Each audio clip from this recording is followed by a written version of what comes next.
más desafortunado del mundo. ¿Era solo mala suerte? O como preguntó un científico forense, ¿no será demasiada casualidad?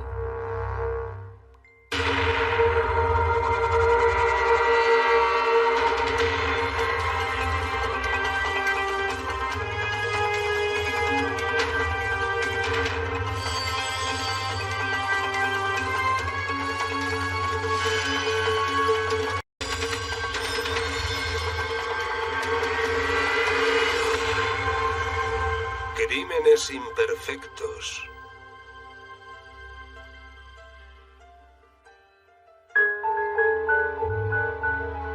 En 1994, Tim Boskuski, de 35 años, y sus 3 hijos se mudaron a Pittsburgh, Pensilvania, para comenzar una nueva vida. Solo unos meses antes, en Carolina del Norte, Tim había sufrido la doble pérdida de su negocio y de su mujer Elaine, que había muerto en accidente. Hay cosas en la vida que solo puede enseñarte una madre. Y ya nunca voy a saber esas cosas. Los recuerdos nunca van a desaparecer, pero hay que darles la espalda y seguir adelante. Tim abrió una pequeña compañía dedicada a hacer coronas y puentes para los dentistas locales. Y solo 7 meses después de la muerte de su mujer, conoció a la joven de 32 años, Marian Fullerton. Le conoció en un baile. Llegó a casa muy emocionada diciendo que había conocido a un hombre maravilloso en el club de solteros católicos aquella noche. Y sus amigas nunca la habían visto tan entusiasmada. Pensaron que podría ser la persona adecuada. Marian no tardó en enamorarse de Tim y de los hijos de este, Randy, Cindy y Todd. Cuando la pareja contrajo matrimonio, Marian quiso incluir a los hijos de Tim en la ceremonia. Yo, Marian, acepto con orgullo la responsabilidad de ser vuestra madre. Prometió amarles y respetarles y cuidar de ellos el resto de su vida. Abrazó a Randy, besó a Sandy, besó a Todd y estuvo muy emocionada durante toda la ceremonia en la iglesia. Cualquiera que nos viera nunca pensaría que no era nuestra madre de verdad. Ahí están Sandy y Todd. Todd, ¿qué tienes ahí? ¿Qué es lo que vas a hacer? Pero solo 18 meses después de la boda, la tragedia volvió a golpear a Tim Boskuski una vez más. Pasada la medianoche del 7 de noviembre de 1994, Tim encontró a su mujer inconsciente en el jacuzzi de la familia. ¿Está consciente la paciente ahora? Creo que no. ¿Sabe si respira? No, creo que no. Estoy intentando sacarla del agua. Está bien, sáquela del agua. Marian fue trasladada urgentemente a la unidad de traumatología del Hospital General Allegheny, pero ya era demasiado tarde. Solo pudieron certificar su muerte. Es la sensación más horrible del mundo.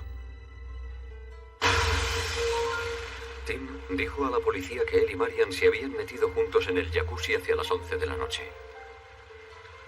No hicieron caso o no conocían las normas de seguridad que recomiendan no pasar más de 10 o 15 minutos en el agua caliente. Y los médicos aconsejan no beber alcohol dentro de un jacuzzi. Tim y Marian estuvieron en el agua más de 1 hora. Y Tim declaró que los dos habían estado bebiendo. Hacía mucho hincapié en que había estado bebiendo unas 13 o 15 cervezas, y eso es mucha cerveza. Después Tim salió para darse una ducha y dijo que Marian se quedó en el jacuzzi. Cuando Tim regresó a los 20 minutos, encontró el cuerpo sin vida de Marian en el agua. Había estado sumergida en un jacuzzi con el agua a unos 40 grados aproximadamente, y el aire en el exterior en el mes de noviembre debía estar a 0 grados.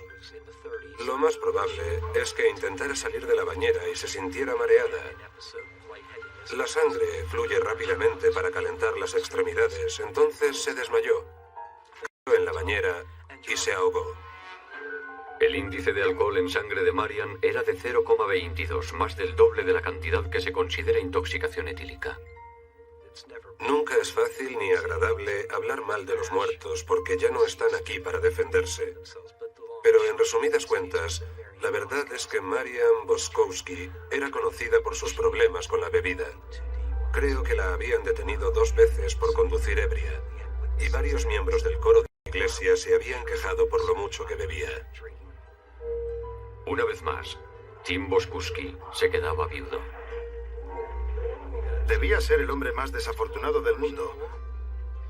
¿Perder a 2 esposas en 4 años? ¿Cuánta mala suerte se puede llegar a tener? La noche en que Marian Boskuski murió, los agentes que investigaban el caso no sabían si había sido un triste accidente o si podía haber algo más. En el jacuzzi había 2 toallas de playa mojadas. En el fondo apareció el termómetro que se había desprendido de su soporte. Y unas gafas de mujer. Sobre el suelo, los agentes vieron un paquete de cigarrillos mojado, un cenicero, 2 vasos de papel y una caja que contenía el respirador que Tim utilizó para reanimar a Marian hasta que llegaran los servicios de urgencias.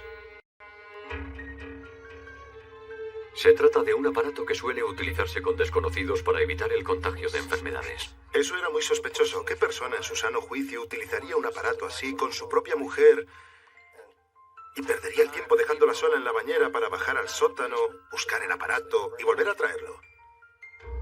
Había otra cosa que intrigaba a la policía. Un arañazo en el cuello de Tim Boskuski. Los detectives le pidieron a Tim que se quitara la camisa. Y observaron varios arañazos a ambos lados de la cintura, en un hombro y en su pulgar izquierdo. Y tenía un fuerte golpe en la pantorrilla izquierda. Eran arañazos superficiales que no sangraban. No había cardenales, ni contusiones o hematomas en su cuerpo.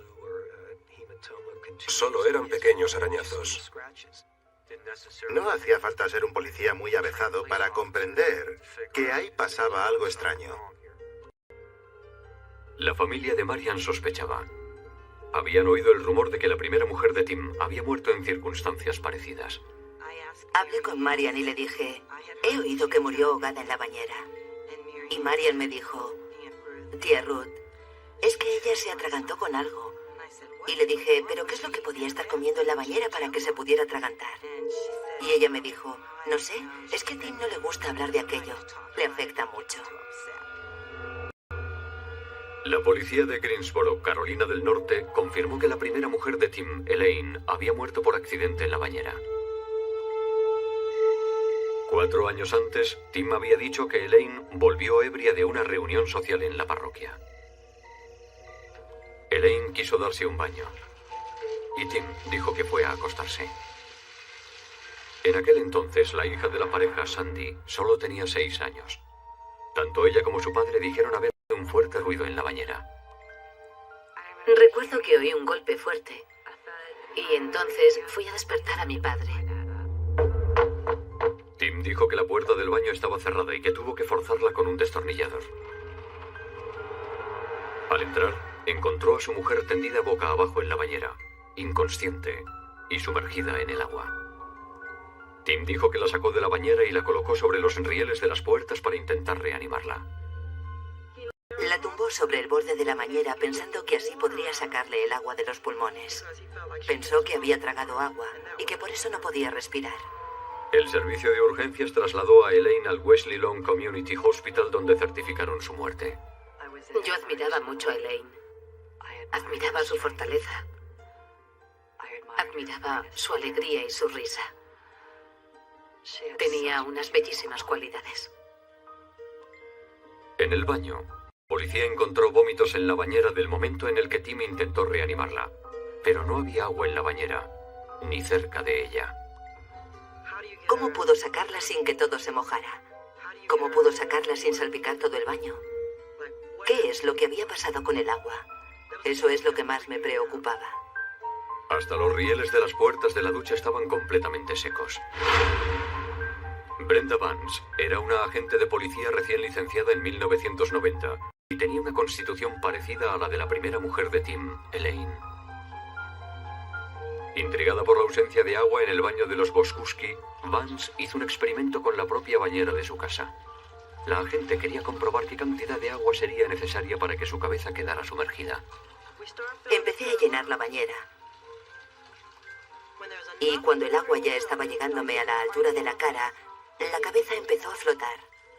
Una persona que estuviera inconsciente habría empezado a flotar. Eso me intrigaba mucho. Lo segundo era que antes de que hubiera agua suficiente, ya empezaba a salir agua por el sumidero. Así que no conseguí sumergirme en la bañera, no pude hacerlo. Y su historia no tenía sentido, porque tampoco había agua. No pudo haber ocurrido así. La autopsia de Elaine Boskuski no reveló que hubiera agua en sus vías respiratorias. Los patólogos forenses dicen que no siempre queda agua en los pulmones de las víctimas que mueren ahogadas. Había 3 líneas paralelas en la parte baja del pecho y la parte superior del abdomen, que coincidían con los rieles de las puertas de la ducha del baño de los Boskuski. La explicación que dio para las marcas que presentaba el cuerpo no pudo ser refutada por la autopsia. Cuando dijo que la colocó sobre el borde de la bañera para intentar reanimarla o para intentar salvarle la vida, parecía cierto, porque ahí estaban las marcas. El informe de toxicología mostraba que el porcentaje de alcohol en sangre de Elaine era 0. Ella no estaba ebria como había declarado Tim. A pesar de las muchas incongruencias, el médico forense certificó la causa de la muerte como indeterminada. Tuve que decir indeterminada porque aunque yo no creyera mucho en su historia, tampoco podía asegurar que no fuera así. Sencillamente no había pruebas suficientes. Comprendo perfectamente que tuviera que certificarlo así. Para responder a su pregunta, debo decir que ella hizo todo lo que pudo, dadas las circunstancias.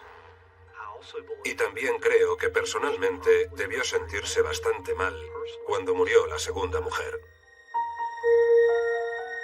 Pero si Tim Boskuski había conseguido salir impune tras el asesinato de su primera mujer, ¿conseguiría volver a tener la misma suerte con su segunda?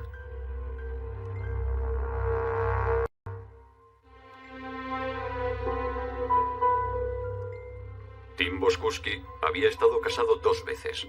Ambas mujeres habían fallecido en circunstancias sospechosas. La primera en una bañera, la segunda en un jacuzzi. Amistades y familiares destacaban el hecho del sorprendente parecido físico entre las 2 mujeres. Llevaban el mismo corte de pelo.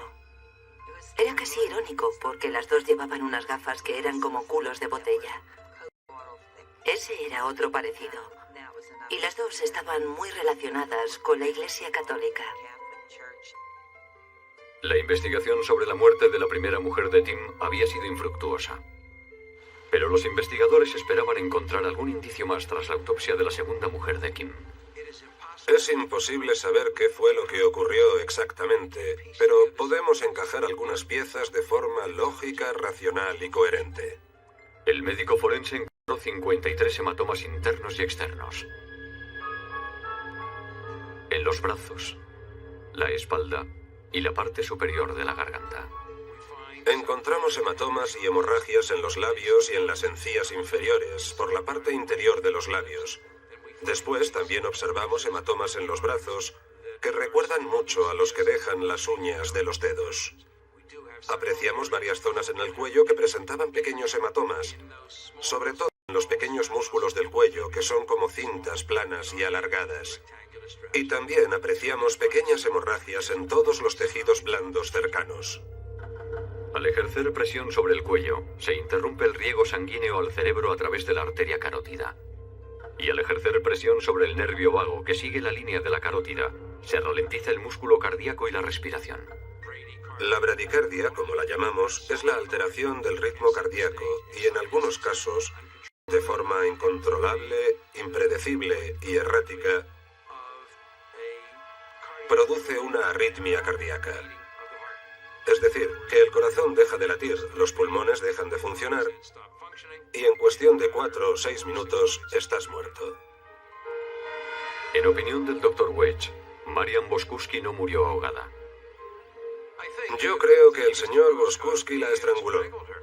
Yo creo que aplicó presión sobre el cuello.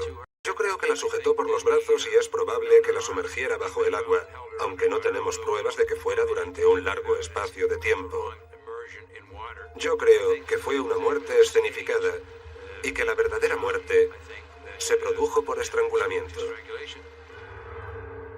El nivel de alcohol en sangre de Marian era de 0,22, lo que demostraba que estaba intoxicada. Según el Dr. Wetz, el hecho de que Marian estuviera intoxicada por consumo de alcohol fue lo que le impidió defenderse del agresor. La causa oficial de la muerte: asfixia por estrangulamiento del cuello.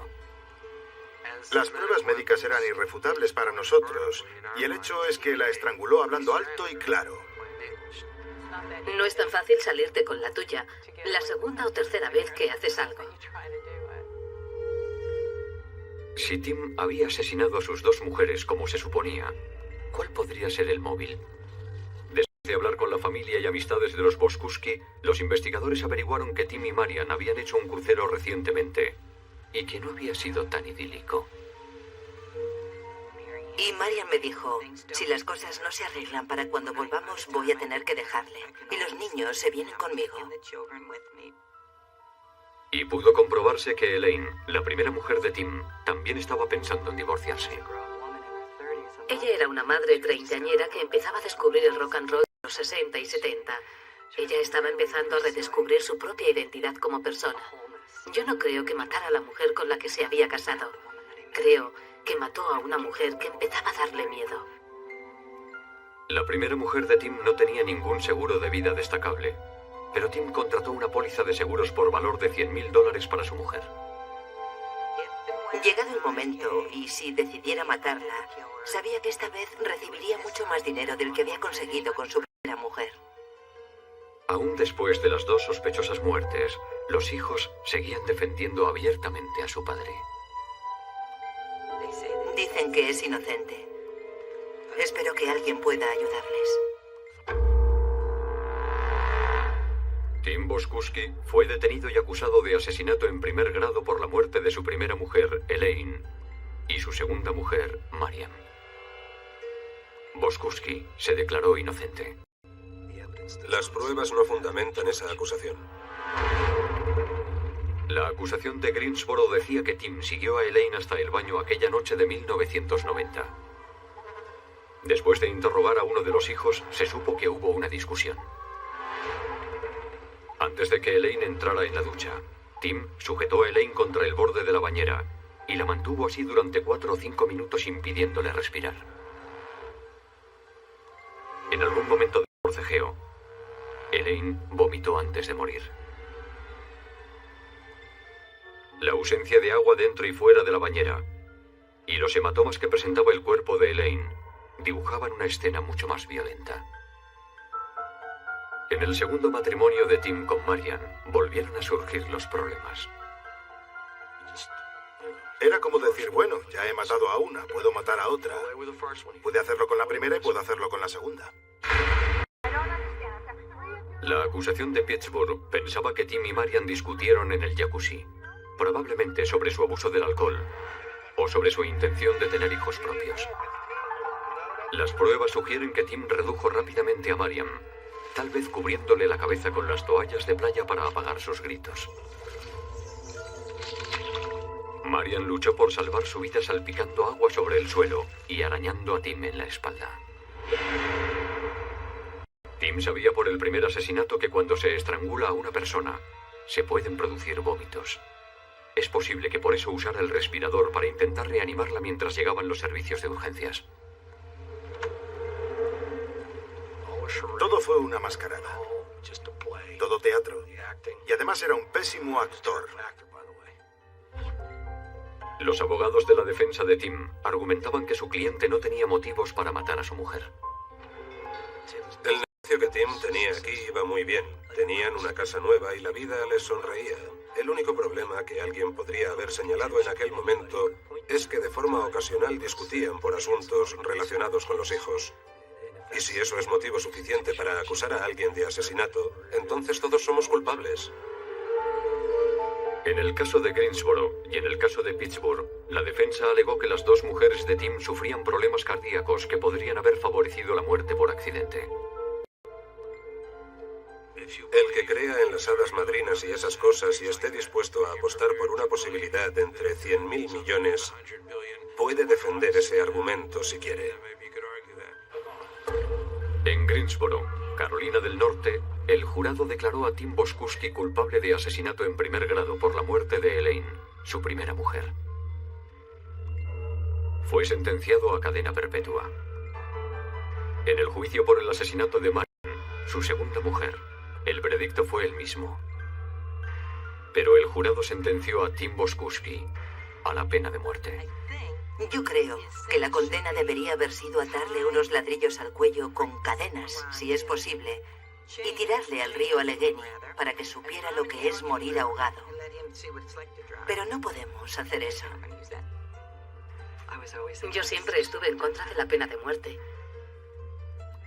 Pero después de haber vivido todo esto, he cambiado de opinión. Tim Boskuski sigue manteniendo su inocencia. Sus hijos dicen que su padre no tuvo un juicio justo porque los jurados de ambos casos sabían que había habido 2 muertes. Sin las técnicas forenses actuales, el caso no habría podido cerrarse, y si se diera un caso como este en una jurisdicción donde no hubiera patólogos forenses expertos, no se habría sabido la verdad.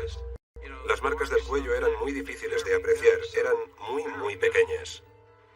Ella nos dejó un mensaje con los traumatismos de su cuerpo para demostrar que no había muerto ahogada accidentalmente. Él contó la misma versión para la muerte de sus 2 esposas. Y en ambos casos, su versión hacía aguas por todas partes. Así que al final acabó mojándose.